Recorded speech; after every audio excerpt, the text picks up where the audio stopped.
Chapter 16, Knife River National Historic Site in North Dakota. The architects tasked with designing the visitor center at Knife River had built a screaming eagle with flared talons protruding out of the main entrance. Casey marveled at a sunrise full of shades of pink and orange that seemed to kiss the eagle's beak. He parked the Gov ride and glanced at his bike, which he'd left next to the visitor center overnight. Dew beads shimmering under the sun's early glow glistened across General P's body. Casey grabbed the box he picked up from Piper at Teddy North and ventured toward the employee entrance. He'd had a restless night thinking about the man who killed Manito's mother and replaying every moment in text message with Piper. Was the see no evil monkey emoji playful or a warning sign? He debated that in his head from midnight to 2 o'clock. After wrestling with his pillows for another hour, he cracked open the Jeet Kune Do book. The pages were covered with yellow highlights, handwritten notes in the margins, and post-it notes. He studied the sketches of the poses and strikes, tempted to try them in the Mini Winnie. After a way too early cup of joe, he'd stopped by the Killdeer farm and fed Manito, who was bright in spirit and eager to play tug of war. He joined Hondo for his morning workout and attempted some strikes he'd read about, but Hondo made him focus on his ready position stance. He promised them they could practice strikes after work. Hondo showed him security footage from his other camera, pointed in the direction of the bridge over Knife River. Hondo highlighted pickup truck movement across the bridge close to midnight, informing Casey that oil drill workers worked late most nights. Setting the box down, Casey fumbled for his keys to the visitor center. Except for the rattle of his keys, there was an early morning silence he savored before the buzz of the day. It was his second time beating Beekler to work, and he hoped it would help soften her for his planned extended lunch to venture into Choke Cherry. Casey flipped on the center's lights and scratched his head.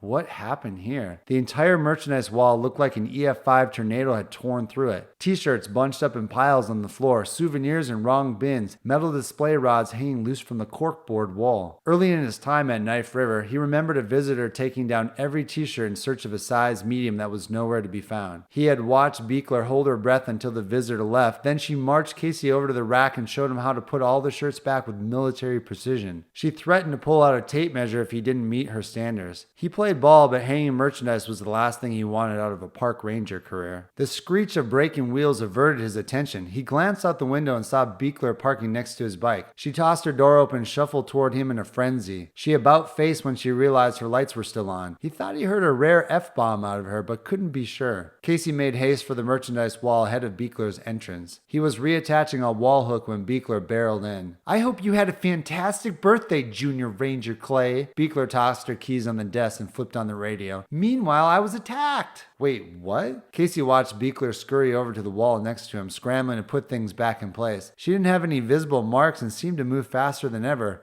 Who or what attacked you? Beekler's fingers moved with the precision of an elf in Santa's workshop. "The Chinese, that's who." Casey hung a t-shirt and waited for her to continue. "A whole bus full of them. The state's damn tourism board is promoting this new travel trend called forbidden travel. Something about visitors wanting to go to dangerous parts of America to see crimes being committed firsthand. That's fine, I guess, but these tourists didn't care about crime. They just wanted to take pictures of squirrels." Squirrels?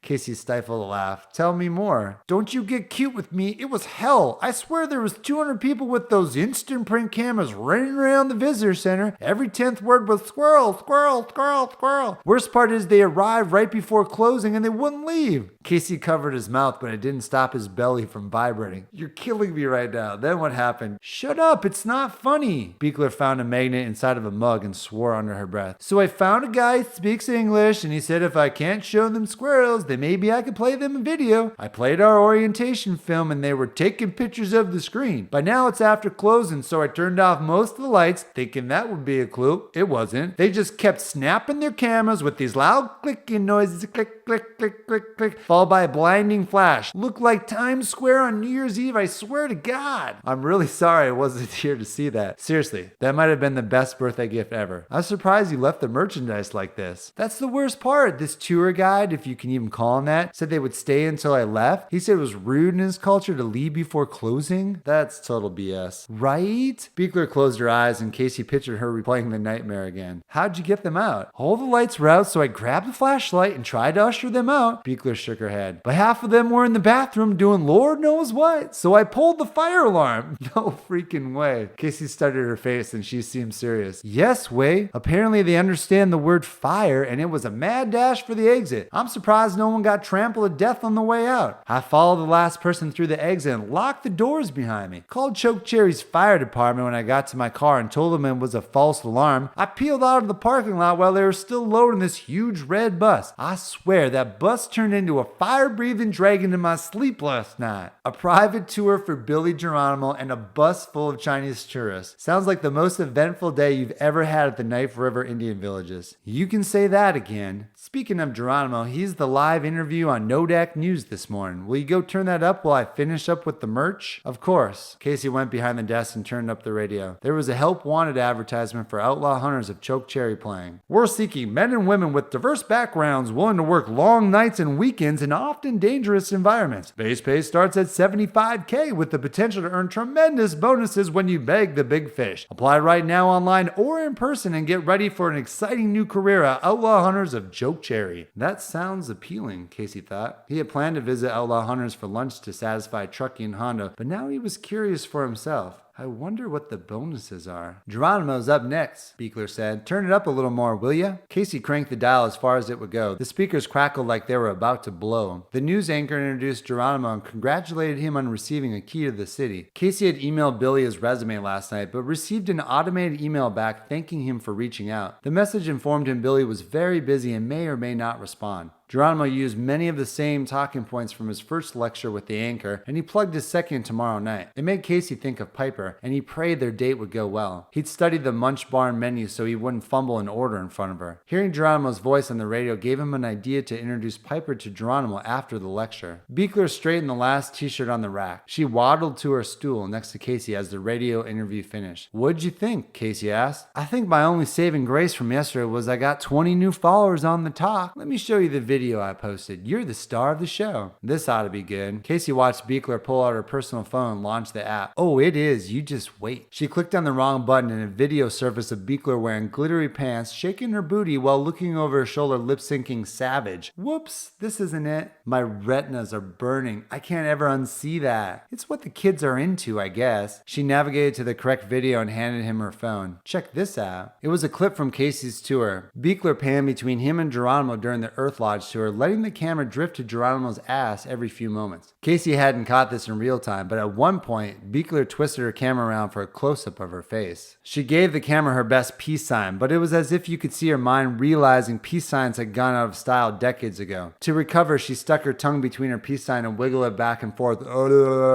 Ew, that's gross. What do you mean? None of the kids do that. Between the booty shots and the tongue, I feel like I'm at a Kiss concert with my parents. Is there a way you can edit me out of this video? No way. Beekler pulled out a fresh bag of Dots pretzels from her clown cabinet. "That baby is live with Geronimo tagged and my follower count is skyrocketing. I was half tempted to call you last night for your handle, but remember you saying you're too cool for social media." It has nothing to do with my cool factor. I just don't want to end up a brain-eating zombie like Garrett, Mariah, and the rest of my generation. Plus, who has time for endless scrolls of posts with clickbait headlines and provocative content? It's surprising how easy it is to find little pockets of time for social. By the way, what's clickbait? Casey looked down at Beekler's video, playing on a loop with the tongue wagging side to side. He handed her the phone. "You, Ranger Beekler, you're clickbait." A notification popped up on his phone. He clicked on it. It was an email from Geronimo's assistant, Mariah. "Casey, we've reviewed your resume and think you could be a good fit for one of our full-time security positions in our oil division. These positions come with competitive salaries and full benefits. Please let us know if you're interested and we can schedule an interview with Alan, who you met the other day. Mariah, on behalf of Mr. Geronimo." "Dang," Casey whispered. "What is it?" Beekler asked. "Oh, nothing." Casey swiveled his chair away. "Security work would be great, but not if I'm working in oil. I wonder what it pays, though." He thought about Piper and how she was hesitant about applying for an internship with Geronimo. He sent Mariah a response. "Thanks for the email and potential opportunity, Mariah. Let me think about it and follow up with you after Mr. Geronimo's second lecture. Thanks, Casey." The other angle, Casey thought, was using this interview in Geronimo's oil division to find out if Alan or any of Geronimo's guys knew the man at the oil drill across the river. The interview could be worth his time, just for that.